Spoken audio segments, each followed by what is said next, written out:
Hello and welcome to Moveface Designs. In this video I'm going to be doing a quick time lapse of this lovely Christmas rocking horse. The pattern is about 15 inches by 21 inches. What I've actually done is I've stuck some paper to the top of my collage and then used my staples to hold my parchment paper in place. The reason I've stuck some paper to the top of it means that I can now collage right to the top of the design and the staples won't be getting in the way. This design you can find on my website movefacedesigns.co.uk. Take a look and maybe have a go. Okay, so I'll get started, and if there's anything that I feel that I need to talk to you about, I will stop the time lapse and come back to you with that information.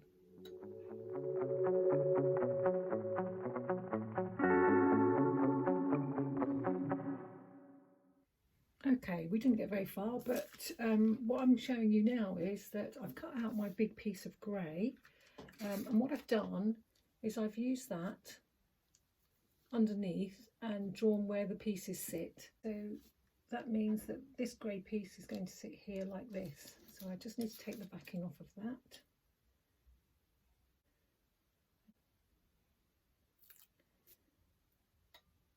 And then just to make sure that we get that in the right place, pull that out the way there so it goes about there. A bit of parchment paper and a bit of heat. I'm happy with that because I know that's in the right place now.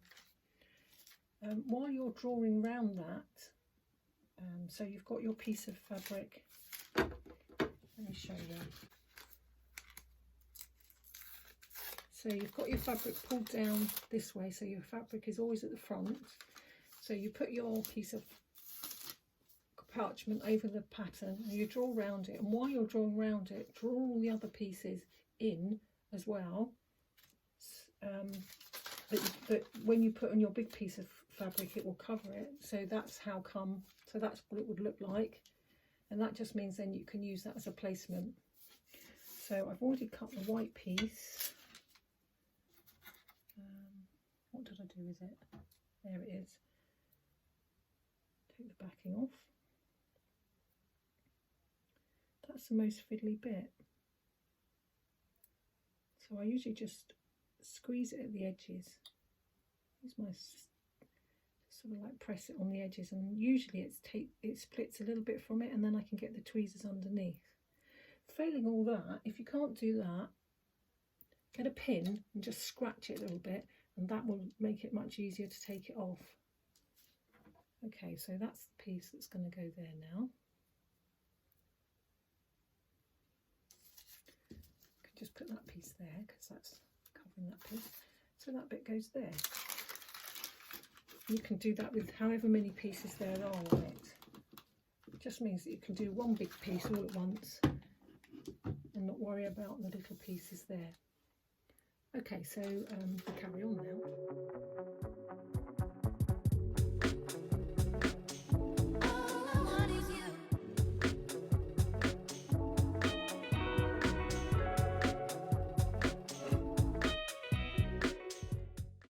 Okay, I'm not sure whether the last bit was very clear, but this piece here needs to be a golden brown. So this is the piece that I've chosen for that. And all I've done is I've just drawn around the outside of it just so that I can see clearly what I'm doing, and obviously you can then see what I'm doing. So we'll just go through it all again. I've taken the fabric off my backing paper, and that's the bit I've used to draw on there, and it has to go this way round, backing fabric this way, fabric always towards you. And then I've just drawn around the outside of the piece that needs to go. This piece here, I've overlapped it because that is going to sit underneath. And then these pieces here, those two pieces there are white, and this little piece there is brown. So when I've cut this out, just the outside of it, to get my brown piece, I'll stick it on there. And then obviously I won't be able to see where these pieces are going. So I'm going to use this piece of backing paper that I've taken off my fabric to use as the placement guide. Okay, just thought I'd share with that again with you, just so that I know you've seen it lots of times before, but there will be some people that haven't, so hopefully that will help some people. Okay, back to the quick time lapse then.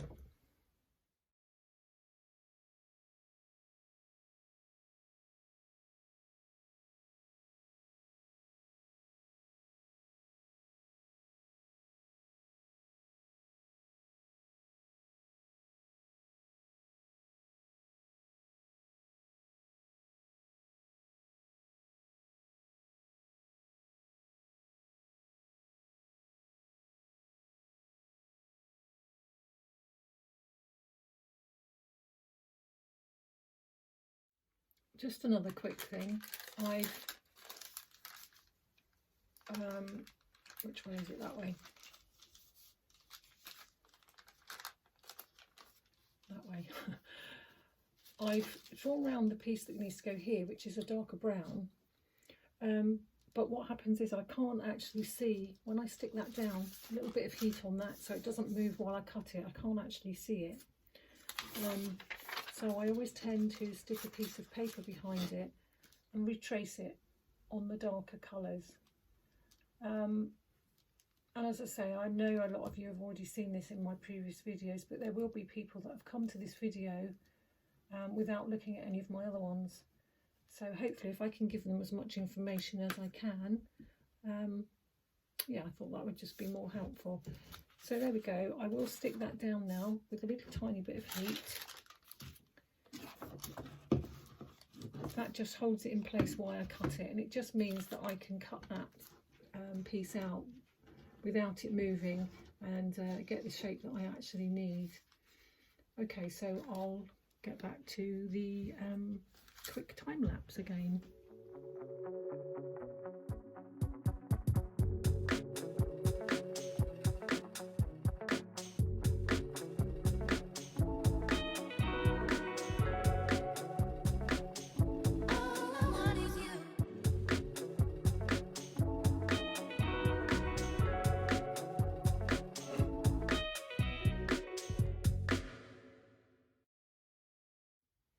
I just wanted to show you that I've made a mistake. I probably could have hidden it really, but I just thought we all make mistakes, so yeah, I'll show you what I've done. I drew all this out on my brown, my goldy brown, which is the same as the towel. So this part of the mane needs to be that colour. I put it on there, draw around it, and then as usual, I cut it out wrong. Basically what I've done is I've cut out the wrong piece. This fits lovely on that bit there. So what I was doing is I was cutting through this bit to get to all these lovely bits here, not realising that I've actually cut the wrong piece. It needs to have been the other side of it. I'm usually doing that quite often. Okay, so I've cut it now and put it right. And I've just done that colour underneath. Now I'm moving on to doing this bit here, and what I did was I went round all of the lines so that I could see clearly where that particular colour had to be. The thing is, my piece that I've cut out isn't wide enough. The fabric isn't wide enough to go from there over to there. It'll only go so far. So what I've done is I've gone to a piece here. That's not, that line isn't supposed to be there, but what I did was I've cut that bit out for the moment, and that will mean that it'll be in two pieces, that piece and then this piece, and there'll be a tiny little join here which hopefully you won't see. So again, the fabric was on here, but I've taken it off because it's a lot easier. But essentially the fabric is here on the front piece. So what I did was I drew around everything I needed, and then the pieces that are different colours again I've drawn around. So this now again will be my placement guide. So I'll get that done. I'll stick these bits on in QuickTime, but I just wanted to show you how I deal with things when my piece of fabric isn't quite wide enough. I could dig out the same fabric and I could do a piece that's a bit wider, or the other thing that I could do is, if I wanted to save some of my Bonder web, is I could draw it completely, trace it completely. That's not big enough, but trace it completely on a piece like that, and then I could actually put that on my Bonder web and then make, you know, stick my fabric on the Bonder web once it was drawn on the Bonder web. The only thing is, I think that's a bit of a faff, so I always prepare all of my fabric first, as you'll see in one of my other videos. So this is how I get round it. It might well be that when I come to do collages with slightly bigger pieces in it, what I need to do, I mean, this bit here is huge. So what I need to do is I either need to prepare a piece of fabric that's much bigger, or another way I could do that is I could do that in lots of different colours. But I'll see what happens with that piece when I get to it, and we can discuss that in a bit. So first of all, I'm going to carry on and do this grey piece and then put my placement pieces on the top.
Okay, I've moved the camera now so that it's a different angle and you probably can see a little bit more now. It's certainly easier for me to work. So we finished the rocking horse and the little toys underneath it. The rocking horse actually sits under the Christmas tree, so it is fairly dark here. We'll be seeing a lot of really dark greens and possibly some black as well underneath. But what I'm going to do first is I'm going to concentrate on the lights, which are all these little circles everywhere, and also the little bauble, and then we will tackle these large spaces that are around.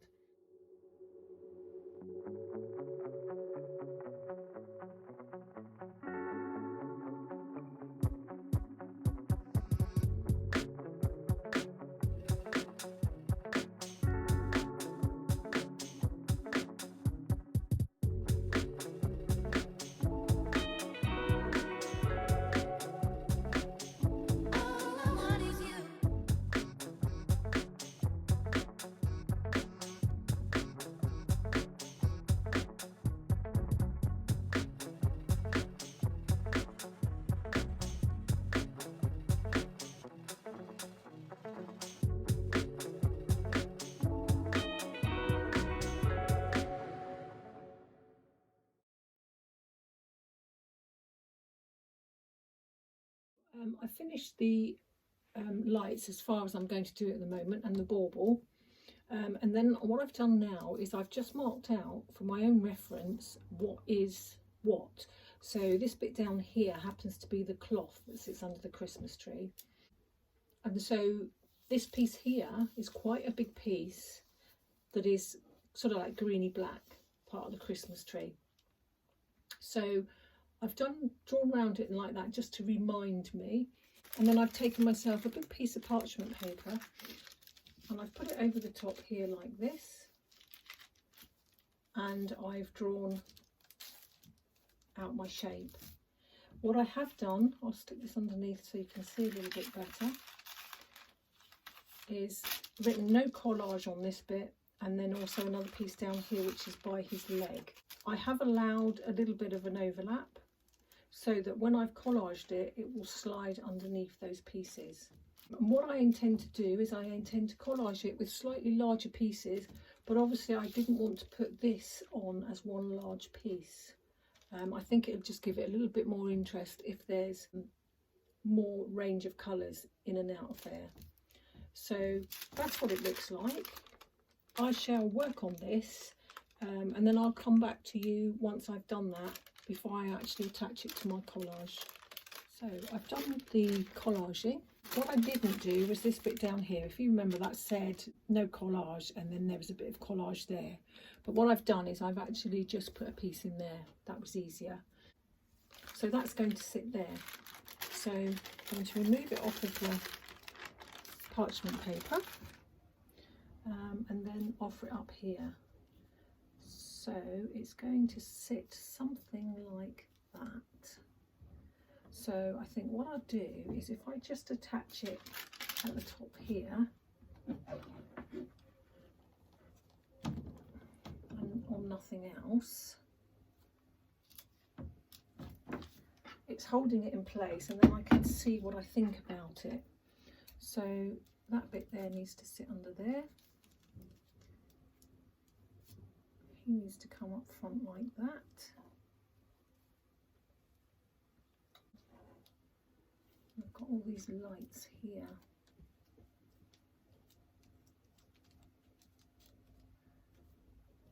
So I think it's going to sit something like that. Oops, that one's come off. I'm just going to stick that bit on at the top, just the top bit, so it's not sticking to the fabric at the minute. It's going to look something like that.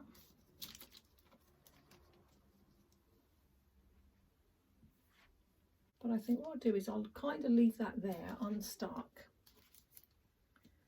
I might stick it in just a few places where it's not going to be stuck to anything else, just to make it a little bit more secure. And then I'll concentrate on another piece and then it might start to look a little bit different. So that's probably the best thing. Okay, I'll be back with you in a sec. So I've done all my black pieces now and they are all individually stuck on there. I didn't use the parchment paper method that I used to do this shape. I didn't think it was necessary because there were only some small pieces along the top really that needed to be fitted in, plus this little bit here. I've done what I've said before where I've just literally attached it where it doesn't touch any other fabric. And as you can see, none of them are attached to each other at all. It's not even connected here to my green piece. The only piece that I have pinned on place are the pieces that sit on top, because obviously I don't want to stick them at all in place until I'm sure that I'm happy. So I've just pinned them just so that I can keep a look. This one here is, if you can see, look, it's just literally floating about. It's this piece up here that's been pinned, because that's all one piece. So the next thing I will do will be this green piece here, and then this piece here is also all black. Okay, so I cracked on a little bit more than I said I was going to do, and actually I've finished it all. This bit here will come to life a bit more when I do the thread painting, because I can make it look more like fabric. I'm not really happy with this piece here. That was supposed to have been something under the Christmas tree that was kind of blurred, and I don't think I like that. So I think what I'm going to do is I'm going to remove all of this beige colour. and I'm going to change it to green. This is what happens when I test my patterns. Some things I think don't work, some things I need to change. So that's exactly what I'm going to do. Okay, so I've cut that piece away now, and what I'm going to do is I'm going to put some black and green in there.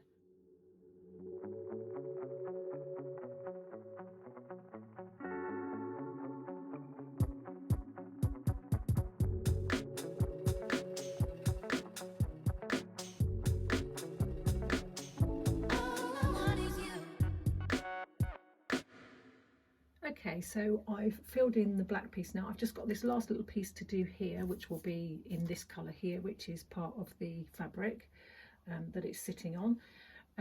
None of it's stuck down properly yet, so I will get to doing that. And the other thing I've done is I've added a few more lights, only a couple, which will be the same as some of the other ones. They're just duplicated, just to give it a little bit more zing. And then the next thing I will do is I will add it onto a backing, and then perhaps I will do the thread painting for this one, so that we've got a complete record of start to finish for this particular pattern. What I've done now is I've taken this off the parchment paper and I've trimmed all around the edges to make it nice and square.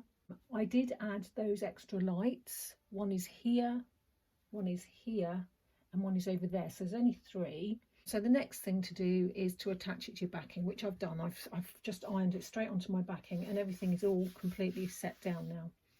And the next thing to do is the thread painting. What I've decided to do is separate the videos into 2, because otherwise it's too long, and it's easier for someone just to find thread painting or collaging, or indeed if you are following this pattern you can do the whole lot all the way through.